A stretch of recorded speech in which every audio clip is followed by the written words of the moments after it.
What is up, you guys? It is a new episode because it's a new week. I hope you had a great week. I had a great week. I'm hoping you had a great week. Right now, as I am recording this, it is 9:31 p.m. on a Saturday night.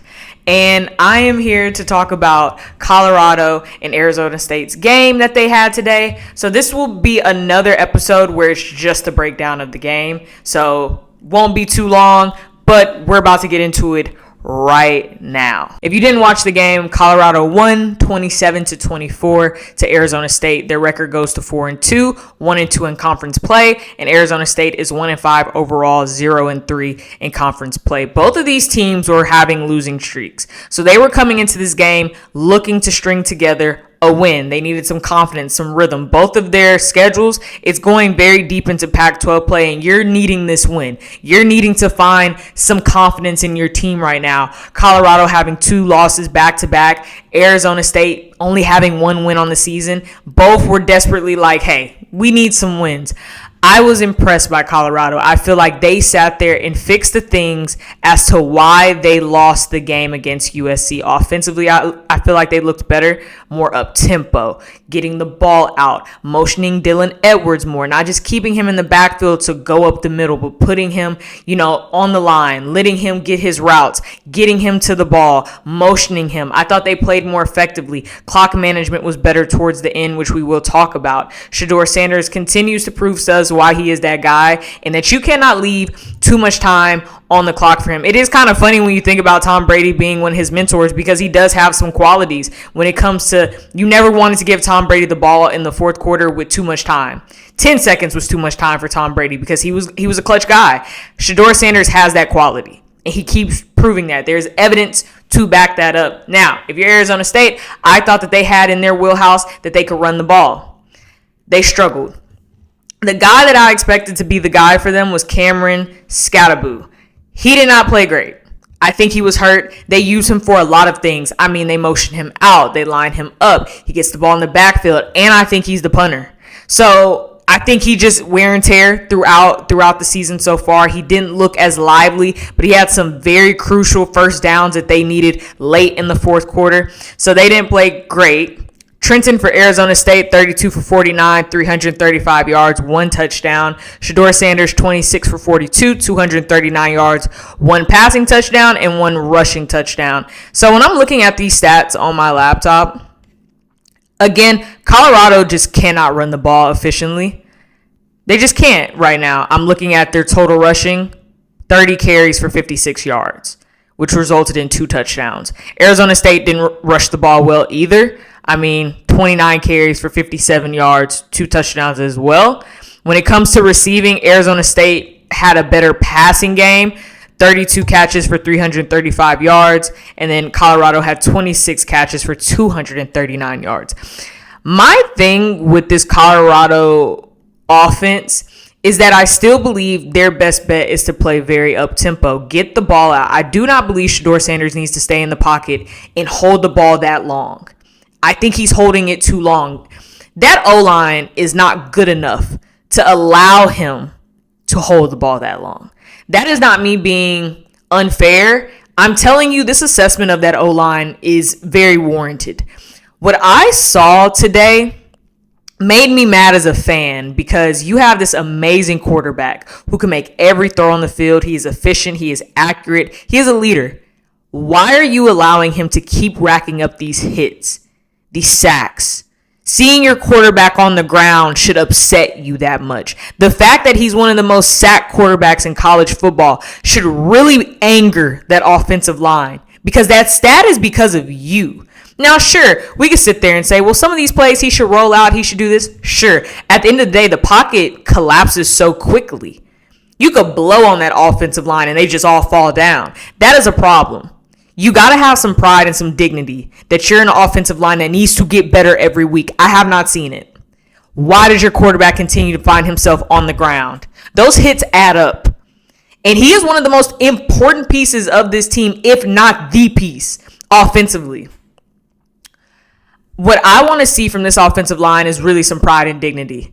I don't know if this is players. I don't know if it's coaches. I don't even know how many times you could probably like preach that to them.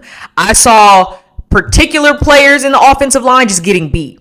I saw times where there were no adjustments at the line for extra protection on those weak sides and strong sides, where Arizona State was just rushing off the edge with a free body, unblocked, hitting Shedeur.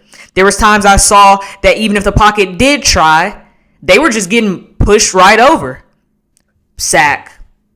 So I don't understand what the issue is. I don't care even if the O-line is racking up penalties for like holding. Do not allow your quarterback to get hit. I'll take that. At least you're holding because, yeah, you might be getting beat on this pass rush, but at least you're trying to make sure your quarterback doesn't get hit. I take that. That's some pride and some dignity. But the fact that you're just hit them. It's like they give up mid-play, like they already believe that they're not going to be able to stop any pass rush. It really seems like there is no confidence on that offensive line for Colorado whatsoever. None. And I don't know how that can change for them. You know, it doesn't help if your quarterback or your offense is lying to you and saying that you're great, because you're not. And that's a fair assessment. I'm sure when they're watching film, there are some, I'm telling you, blatant guys just giving up on the play. And if you're Colorado at this point of the season, you got to start putting guys out there that are not going to give up. That offensive line needs to change very quickly. I don't even think it's all on coaches. Some of this is just players. They're just not trying. Your quarterback can't hit the ground that much. It's actually absurd how many times Shedeur hit the ground. Like, it's a long season. You have to preserve your quarterback. You must protect him. He is a pocket passing quarterback, to be honest with you. Yes, he could run out. He ran for a touchdown. He's a pocket passing quarterback. He wants to stay in the pocket and deliver those throws. He really only wants to use his legs if it is a necessity. But even Shedeur said it in the postgame today. He does hold the ball a little too long. He has to get it out. They got to continue to play up tempo. I always say that I don't believe this offensive line is good enough to where Shedeur could go through all his progressions. I feel like it's 1 and 2. That's it. The minute he snaps his ball, you're looking at your first look, and if that's not there immediately, he has to get to a second look. Because the O-line is not efficient enough to allow him to go through the entire play.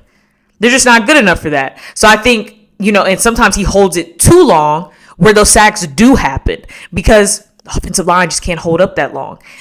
I'm telling you, I feel like if you count to 5, that offensive line just crumbles. It's very quick. They look confused, like they don't know who to pick up on blitzes and rushes. I'm talking about just blindside hits on Shedeur. Him running out the pocket and running right into a defender. Got to have some pride. Got to be better. Got to be better. Give your quarterback a fighting chance to get the ball out, to make the right reads, to be the guy that he is. He can only do that if he's able to have the time. Receivers got to remember to keep running even if the play looks dead, but it's not, because he is rolling out a lot. And he's wanting to keep his eyes up the field. Go towards the ball. Let him know that you're open. Be active with your feet. Be active with your hands. Don't run your route and then that's it. Keep trying to get open. I think that's something that I feel like a lot of receivers do with Patrick Mahomes because they're so used to it. You think the play's over, but he's really extending the play with his legs and he is looking down the field. So how about you do something to help him and go get open? The defense will collapse the minute he starts running out. The same can be true for Shedeur Sanders. So this offense has got to get better. It has got to get better. They find themselves in these dog fights, and it's going to be a lot of dog fights this season, but they're not a first half team. They're a second half team, and that is not a great compliment. That is not something to be proud of. It becomes too much of, I guess, a habit. They have created a habit of becoming a second half team, and that is not a good habit to have. They must break that habit quickly. They have not been able to. For some reason, Colorado just plays the worst half. Like, that first half for them is so bad. It was bad against USC. It was bad against Arizona State. And it makes you wonder, why do you not treat this first half how you guys treat the second half? The problem is they look at the second half as a do or die. We must play well now because we're down. You should feel that way even in the first half, because eventually you're going to keep trying to play catch up and you're not going to be able to win these games. USC is a perfect example of that. You wanted to play catch up and wanted to play your best ball in the second half, and you still found yourself with a loss. You're going to find teams that are able to manage the clock, who are able to make sure they get sufficient first downs and yards and touchdowns. They're going to find a way to keep your offense off the field. At some point, they have to be able to have complete games of a first, second, third, and fourth quarter. You can't decide third quarter, oh, now I want to play. Defense can't say, now we want to get some blitzes and some edge rushes. This Colorado defense is so confusing to me because they have all the potential to be a very shutdown defense. What I saw from this defensive line today was impressive in the second half. It wasn't impressive in the first half. It was impressive in the second half how they stood their ground. I will say Bentley, 11 tackles, 7 solos. Ward, 8 tackles, 4 solos. Amarion Cooper, 7 tackles, 6 solos. Amarion Cooper was out there defending. They kept trying to throw the ball over there, and I felt like he was standing his ground out there. It was really impressive to see. I'm trying to make sure when I was watching, I didn't really see Cormani out there, the freshman for them. He really wasn't playing a lot this game after we saw kind of some impressiveness from him last game. Travis Hunter's still hurt. I think he'll be back this next game that will be against Stanford for them, which is really pivotal. I think they got to keep stringing together these wins. Shiloh Sanders definitely is a guy who can tackle. He doesn't fear contact. I just think sometimes he worries about laying the boom because he could hit. I think sometimes he worries about laying the boom a little too much to where he just doesn't do a simple wrap-up tackle. He missed some tackles today. It was a stiff arm on him for a first down. I think sometimes because he knows he can hit that he kind of just lets kind of form tackling go. And guys are able to just keep running through him. He's not really getting that wrap-up tackle. Guys are still moving their legs and getting yards. It was interesting to see. Again, they haven't strung together a great game, I feel like, since TCU. Just a dominating game. And when I say dominating, I mean consistently throughout the game. First half dominating, second half dominating, offensively and defensively. I do think they looked more settled. I think clock management was way better. The things that lost in the game against USC, I think they really tried to fix this game. I saw a lot of improvements.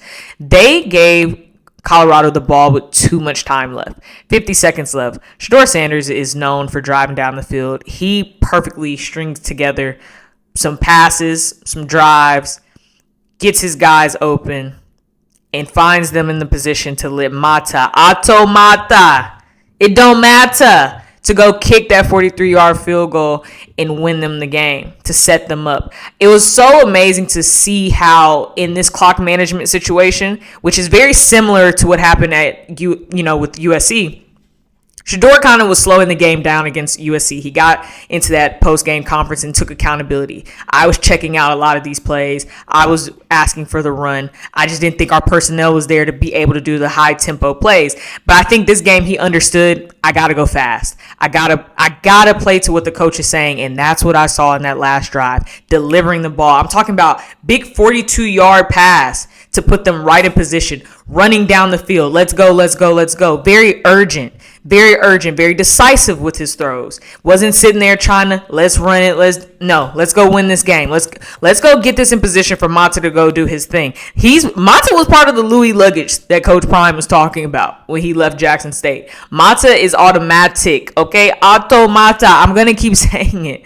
Like, he went out there and then did his dance after. But if you're Arizona State, I was impressed how in that fourth quarter with, I guess you could say, a minute left, they pretty much drove the ball down 96 yards. Maybe it started around the 3-minute mark. Let me make sure of that because I don't want to say it wrong. Because they ended up scoring. Yep. So 13 plays, 2 minutes, 36 seconds of possession. They started with the ball with 3 minutes and 26 seconds in the fourth, 94 yards for that touchdown. Back shoulder in the end zone throw. Beautiful. I'm going to tell you right now, if a team is able to march down the ball on you like that, that is a problem with your defense. They were just picking them apart. 2-minute drill, 94 yards, no problem. Let's go get this tutty.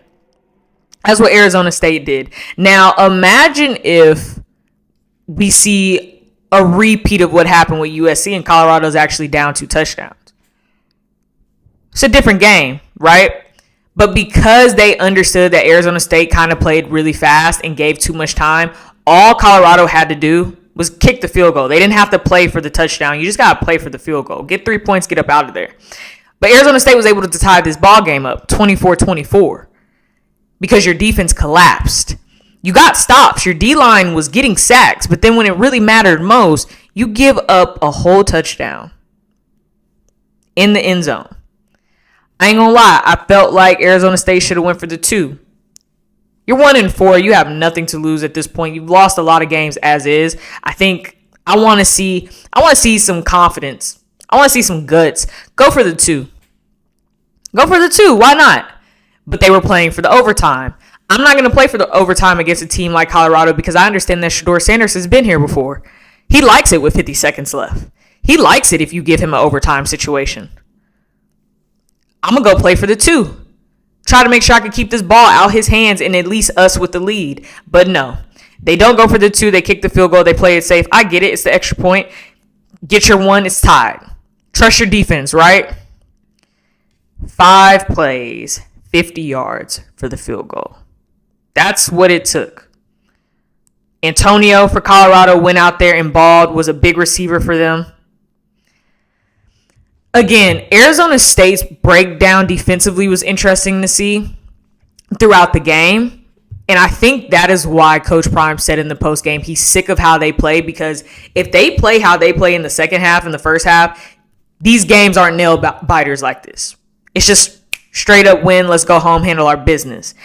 It shouldn't take all this for you to keep wanting to win like this. It's too stressful, honestly. You're capable of winning by a big margin. You're capable of putting a team away and not having to worry about the excess or the uncertainties that could happen. These are stressful situations to put yourself in for no reason when this team is able to be a high-scoring offense if their O-line was better. But what I did see from them was improvement, and that is what is important, right? But Coach Prime said in his postgame, I have no patience. We could sit there all day and say, well, next year they'll be better, which they will. That is a fact. They'll have the recruits. They'll have the guys. But we're still in this season. You can't give up this season just because, oh, well, next season is going to be better. These are habits and a culture that they're building this year that will carry to next year. You have to put your feet in the ground now in this season. They have to figure out who they want to be this season, because a lot of those guys will be playing for Colorado next year. So how can you carry what you're doing this season into next season that's positive? Those players have to make a choice. I'm sure the coaches have said so much.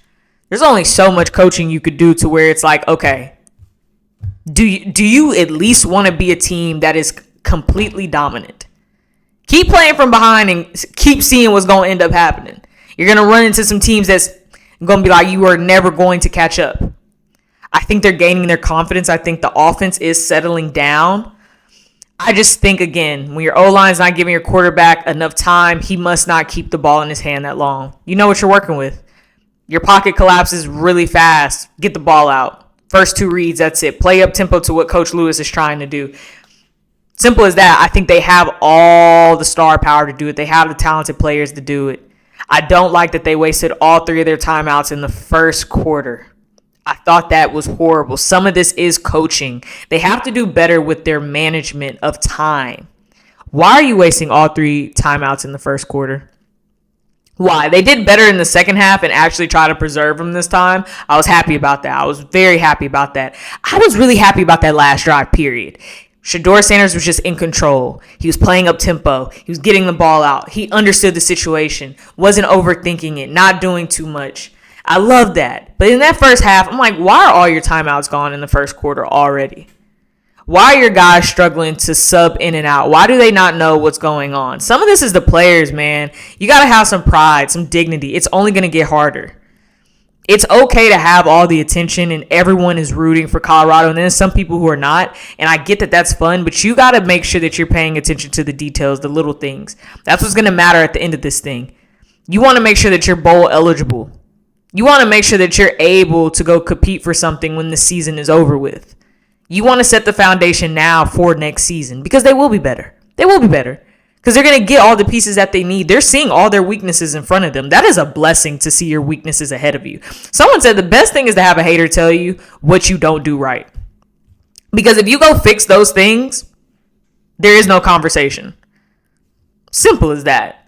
Just go, you see your weaknesses, they're going to fix that. But how can you start to slowly improve on them now with who you have this season? I do like Colorado. I love what they're doing. I think they're getting better. Again, it's going to get harder for them as it goes, which is really hard, right? I mean, they got Stanford next week, UCLA, Oregon State, Arizona, Washington State, and Utah. Those are a lot of dogfights, and those are a lot of teams you don't want to play behind. You're going to have to be aggressive and dominant from the minute the whistle starts. First half to second half. I want to see a complete game from Colorado. Hopefully it comes soon. Because, again, this schedule is going to start getting serious really fast. Like I told y'all, this episode was straight analysis, straight breakdown of this game. I enjoyed watching it. Again, I want to keep seeing what Colorado could do to improve. Regardless, I hope that you watched the game. If you didn't, it was on the Pac-12 network, which means either you had to have the Pac-12 network or you could go on Fubo TV. That's what I did to peep the game out. I think they have one more game that they have to play in their contract on the Pac-12 network, and I think the rest of the games will be like ESPN, CBS, Fox, back on television for all of us to see. So make sure you're watching next week. I appreciate you guys all the time for coming and watching this breakdown. I enjoy doing it and watching the game, so hopefully you guys enjoy also listening and watching when I'm talking about it. So I truly appreciate you guys. That is it for this week. Again, I hope you guys have an amazing, amazing, amazing week. Thank you for taking the time to come to the channel and listen to what I'm saying and talk about the game. It's always fun. So make sure you like, comment, subscribe. Tell me what you want to see more of the content. Remember, share it with your family. Share it with your friends. Tell them to come to the channel. I always appreciate you guys so much. I am not able to do this without you guys. And I appreciate every single one of you that subscribes and comes every week to the channel. Again, can't do this without you. Literally, I can't. So thank you so much. I will be seeing you guys next week, and y'all be blessed.